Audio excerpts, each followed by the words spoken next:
Hey guys, welcome back to the channel. We're going to be checking out a video that was recommended, and without further ado, we just jump right into this video. This person gave a lot of recommendations and I'm trying to get them all out of the way so I can actually check out some other things that were recommended by other people about Switzerland as well. So getting through this list as efficiently as possible. So we're going to be checking out the animated history of Switzerland right now. So without further ado, let's get right into this video. Thank you for watching. If you have any recommendations, feel free to leave those in the comment section down below. Perfect. Click that link in the pinned comment section. You can recommend videos and I'll check them out as soon as possible. Anyways, guys, without further ado, let's get right into this video. What is Switzerland and who are the Swiss? Sorry to get all metaphilosophical on you, but I mean, come on, just look at the place. Ask anyone and you'll get a variety of answers. It's the country with the cows and the cheese. Okay, that's not helpful. What about the Swiss language? German, right? Except German people can't seem to understand it, and also some Swiss people speak French, Italian, and a fourth one everyone seems to forget. This is even less helpful. Here we go, the origins of the Swiss nation-state. This should clear things up. Ancient Switzerland was dominated by the Helvetii and the Rhaetians, who flourished in the Hallstatt culture, living side by side in the valleys of the Alps before being conquered by the Romans. So far, so good. When the Romans fell, the Alps became the crossroads for Germanic tribes like the Alemanni and the Lombards invading the empire. So there we have our answer. The Swiss are just a weird mishmash of Celtic, Germanic, and Roman people without their own identity. Turns out the truth resists simplicity.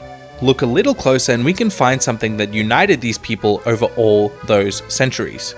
Alpine transhumance. What is that? What the heck is transhumance? I'm glad you asked. Transhumance is the process of droving livestock to higher pastures in the summer to low valleys in the winter. Sounds almost too simple, right? Well, it's actually far more important to the fabric of the Swiss identity than we think. The seasons and the mountains dictated literally everything. Where you lived, what kind of house you built, what you farmed to eat, and what trade routes you were on. The Swiss were tied together by the Alps, passing down their way of life from culture to culture for centuries, laying down a nationalistic identity deeper than religion, monarchy, or even what language they spoke. The Swiss were Swiss long before Switzerland even existed. Alright, this intro's gone on long enough.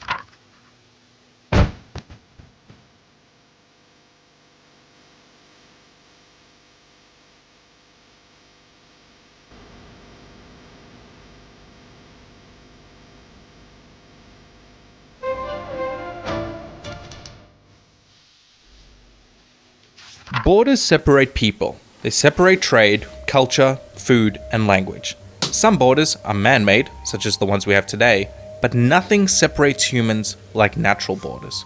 Rivers, oceans, deserts, and in this case, mountains. The Swiss Alps form the border between the Germanic, Franco, and Italic language families. Okay, that was easy. Let's talk about Reichsfrei. The Holy Roman Empire granted the state of Reichsfrei to cities or areas that were difficult to get to or largely self-sufficient, like, for example, the Alps. It made them self-governing, with no count, lord, or duke to answer to, only the emperor. 3 Alpine cantons, Schweiz, Uri, and Unterwalden, were granted Reichsfrei to govern the trade route linking Italy to the empire. Together, they were Waldstaaten, forest cantons, and their relationship with each other grew over time. They worked together on matters of trade, and eventually defense in a series of treaties. Why the need for treaties though? Turns out these areas really loved their Reichsfrei status. Ruling themselves high up in the mountains was a pretty sweet gig, and when an Austrian royal family started eyeing up their land, they were quick to retaliate. We don't need no hungry Habsburgs eating up our villages and towns into a conglomeration of hereditary states forcefully perpetuated by selective marriage alliances including but not limited to incest, which, they could have just gone with, like, fight the power or something. The Habsburgs, of course, were that infamous... They went all the way in detail, tell you all about your family tree, like crazy. Austrian noble house that practiced some pretty land-hungry marriage policies. But they actually had their start in modern-day Switzerland, coincidentally, so we all learned something new today. The forest cantons banded together and drove the Habsburgs out of their land, and at the Battle of Mortgarten, the Swiss were allegedly so brutal that they gained a reputation as bloodthirsty warriors. The Swiss of all people. I know, right? Bet you weren't expecting that. The three became known as the Alte Eidgenossenschaft, but we just call them the Old Swiss Confederacy, Swiss coming from the canton of Schweiz. The three cantons soon became 8. The cities of Lucerne, Zurich, Glarus, Bern, and Zug also weren't fans of the stinky Habsburgs and liked the cut of the Confederates' jib. So, one by one, they all became members of the Confederacy in an eternal alliance. The Habsburgs, thoroughly unamused, thought this whole Confederacy thing had gotten way out of hand and it was time to put an end to it. Twice they attempted to retake the Confederacy's land, and twice they were repelled. Mortgarten was no fluke victory. The Swiss were just really good at fighting. Suddenly, everyone wanted a piece of the Swiss action. Freiburg, Neuchâtel, and Solothurn joined as associates of Bern. Appenzellen broke away from the Abbey of St. Gall. Aargau was conquered after its duke was exiled for supporting the anti-pope. And yes, anti-pope is a real thing. The German-speaking half of the Prince-Bishopric of Sion broke away from the Dukes of Savoy, and Schaffhausen and St. Gallen became associates. The last player we'll be looking at is the Grissens. This territory was... It's kind of crazy, you know, like most of the times when you're learning about countries, right? Especially European countries, it is conquer, right? It is invasion, right? Like this one is separation by addition by separation, if that makes sense, right? So they were just thrown over there in the mountains. It's like, y'all can do whatever. They're like, all right, cool, right? They doing their thing, whatever. Dudes be like, all right, I'm gonna take it back. Nah, whatever. We keep it, right? And then dudes just be like, you know what? I'm rocking with that. Can I join y'all? All right, shit, come on. And keep going and keep going and keep going. That is like the most insane thing ever, because when you look at the United States, for example, right? We already know that the British went to the United States. They did what they needed to do, or what they shouldn't have done, I should say, because I'm not going to justify that. But yeah, they did what they did, right? And you know, we had the 13. We had the states that are the original of the United States, right? And then pretty much what happened after that is that the United States expanded into Mexico, right? And took over places like what you would know today as New Mexico, California, Texas, stuff like that, right? They took them over, and that's how the United States became the size it is today. However, with Switzerland, it would be that Mexico is like, you know, I like y'all, dude, man. I like y'all. Can we join in? The difference is major. It was divided at the time between 3 alliances: the Grey League, the 10 Jurisdictions, and the League of the House of God. The area was notable for its Romansh-speaking population, the often forgotten 4th stepchild of Switzerland, remnants of the old Romanized Rhaetian people from the days of the Roman Empire. Okay, so the map is beginning to look a lot more like the Switzerland we all know and love. Not without some hiccups though, like the old Zurich War and the Rouen Affair, which would nearly collapse the whole thing, but soon enough, these brothers' bonds would be sealed in warfare. Firstly, the Confederates conquered the Thurgau, which really upset the Habsburgs. In retaliation, Sigismund of Austria made a deal with Charles the Bold of Burgundy to attack the Swiss in exchange for land. However, ironically, the Habsburgs and the Swiss ended up working together against Charles in the Burgundy Wars after he took the land without delivering on his part of the deal. The Swiss and the Habsburgs defeated Charles 3 times in battle, in the last of which he was killed. The Swiss proverb was coined: Charles the Bold lost his goods at Conson, his boldness at Merton, and his blood at Nancy. To try and ensure this wouldn't happen again, the Habsburgs decided to set up their own confederacy with blackjack and called the Swabian League, and the two became fierce rivals. Maximilian I then tried to annex land in the Grissens to control the Umbriel Pass, and had passed reforms in the Diet of Worms to centralize his power over the empire. This erupted the Swabian War, and the Habsburgs, together with their Swabian League, were swiftly defeated. The two wars had numerous consequences. Along with creating a sense of unity, it had allowed the Swiss to assert themselves as a strong military power able to project its influence outward, west to the Jura Mountains and south to the Leventina Valley, a traditional Lombard Italian-speaking area. Right, let's do an overview. Switzerland is starting to look and feel pretty Swiss. But there was still the matter of what being Swiss actually meant. These cities had banded together in opposition to the Burgundians, French, and Austrians. But what exactly were they now? Well, let's take a look at what the Swiss had to offer the world. Cows. Okay, but not nation-defining. Skiing? Nah, that won't be for another few centuries. Fighting? Maybe we're onto something here. Turns out the Burgundian Wars had given the Swiss a bit of a reputation as incredible warriors.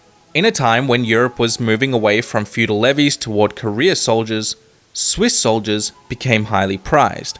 Makes sense, right? The Swiss were basically stuck in the mountains all day, defending their valleys and trade routes, quietly getting really good at fighting. Having a Swiss contingent in your army could mean the difference between victory and defeat. And just like that, the Swiss mercenary industry was born. Everyone wanted them in their armies. The mercenaries were so effective that the elite members were sought after as bodyguards, a sort of late medieval personal detail for royal courts all over Europe. The top echelon of these guards were the 100 Swiss, the bodyguards of the kings of France, and the Pontifical Swiss Guard of the popes in Rome. Having a Swiss Guard force was kind of a badge of honor, since they were seen as fiercely loyal, capable, and would fight to the death with honor. Now it's time to talk about something that, according to my comments, I didn't go into nearly enough detail about in my Italy video, the Italian Wars. I'll let you guess where they were fought. The Italian Wars were basically a dispute between the rising powers at the time for influence over Europe. France, the Habsburgs, Spain, Venice, and the papacy, and Italy was their battleground.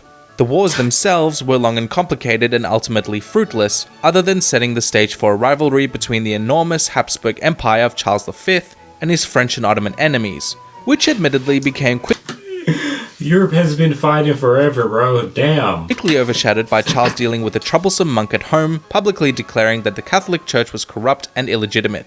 His Protestant ideas would ring with some of the German leaders, beginning the Schmalkaldic War. Charles soon realized that the whole thing simply wasn't worth the headache and signed the Peace of Augsburg, legalizing Protestantism, before abdicating and dividing his empire. Don't worry, buddy, ain't no shame in quitting. So, why did I bring up the seemingly unrelated war in the first place? Turns out the Swiss were instrumental to the conflict. Everybody wanted Swiss mercenaries, and war is good for business. The Swiss fought on all sides and profited greatly. I hate what he just said, oh my gosh, because this is probably exactly how a lot of people actually see it. War is good for business because when you have a war, it crashes something. It crashes another country, another location, and the stronger one will be the one who, will be impacted less by the war. But quite unfortunate because people died. Off of the seemingly never-ending conflicts. But let's get back to that monk. He was, of course, Martin Luther, the father of the Reformation. His teachings would have a profound impact on a Swiss preacher, Ulrich Zwingli. And boy, do we have to talk about Zwingli. The humanist preacher from St. Gallen stunned onlookers in Zurich in an act of defiance when he publicly called for the people to partake in the sacrilegious and downright blasphemous sin of eating sausages. That's right, he defied the church by claiming that the practice of not eating meat during the time of Lent was unscriptural and should be voluntary, not mandatory. The event became known as the Affair of the Sausages. Soon enough, the Reformation had taken a hold of Switzerland, with some of the cantons switching over to the Protestant faith. I wonder where this will go.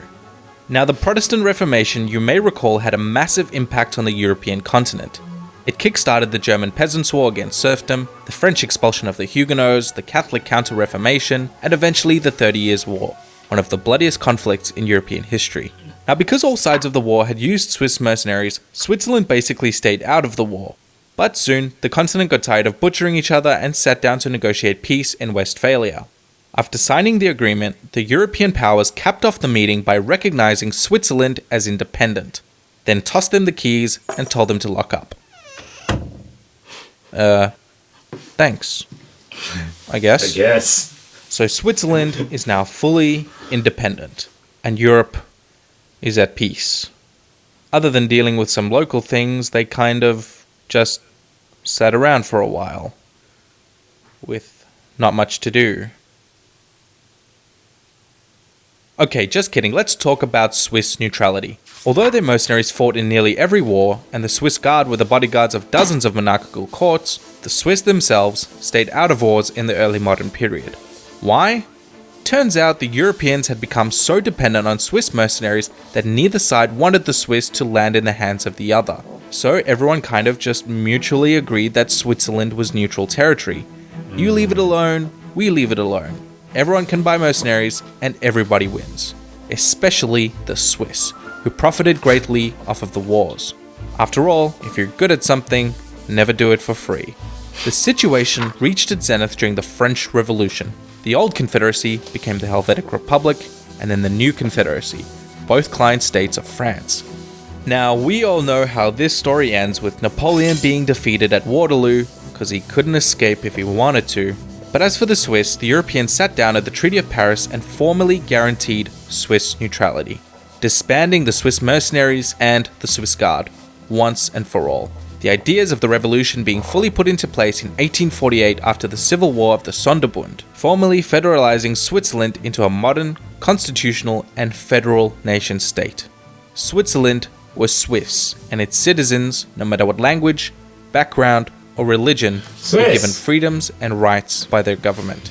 And surprisingly enough, they remained fiercely loyal to that doctrine of armed neutrality, staying out of the First and Second World War even when compelled by others to get involved. It allowed for the growth of the Swiss banking industry, a controversial topic to this day, as well as making it a haven for revolutionaries, some of whom history has not been kind to.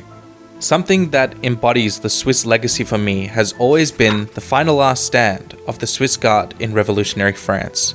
Revolutionaries stormed the palace at Tuileries to capture the king, whom they didn't know had already fled, and the Swiss Guard fought to the death in one last triumphant stand to protect their king. This monument of the Swiss lion protecting the coat of arms of the French king, wounded and dying, was carved into the stone wall at Lucerne to remember their sacrifice. The last remnant of the Swiss Guard today I remember seeing that in other videos. Are the Pontifical Swiss Guard, who serve the Pope in the Vatican City, complete with old regalia. But bear in mind, the actual Swiss Guard on duty are not on display. They're probably somewhere where you can't see them, but they can see you. Switzerland today embodies neutrality. Some criticize this stance, claiming that by not standing for anything, they also don't stand up to anything, such as in the case of the Second World War when they refused to enter the war against the injustices of the Third Reich and the fascist regimes, while still others applaud the neutrality stance. As for me, I don't know. I'm going Switzerland on this one. But you don't have to. You can take the fight to those regions. Me too, I'm going Switzerland on this one as well. Hey, listen. If you're going to be neutral, you just got to be neutral, right? I get it. Rescuing and saving somebody, it might be nice. You know, it's like walking down a lonely road in the night, right? And you see that there's a confrontation going on, right? And you calculate it and you're like, okay, well, if this confrontation goes on, technically I might get hurt, right? I got a wife, I got a kid, I got a husband, I got a daughter, whatever you is, right? Whoever you are. I got mom, I got dad at home, I got my kids, I got my wife, whatever it is, right? And you look at it and you're like, well, if I go over there, I could help this person, but I also could die, leaving all these people who are looking to me for help, aid, whatever it is for survival. They're going to lose me, right? Then you do the math and you're like, you know what? I'm going to stay neutral. It's, you know, not the best thing because I'm not helping this person that I know is in danger. But guess what? I'm going to survive to be able to, you know, aid for my family, right? It's a tough decision, but it's a decision that only few of us will actually go in there and actually choose to save the person, knowing that the potential of dying is right there. So I respect the Swiss for, you know, the choices they made. It's not as if they were like, oh yeah, you know what, let's join forces with Buddy, right? If they did that, then I get the point, but that ain't what happened. So thank you guys for watching this video. Let me know what y'all think about it in the comment section down below, and yeah, I'm out of here. Peace.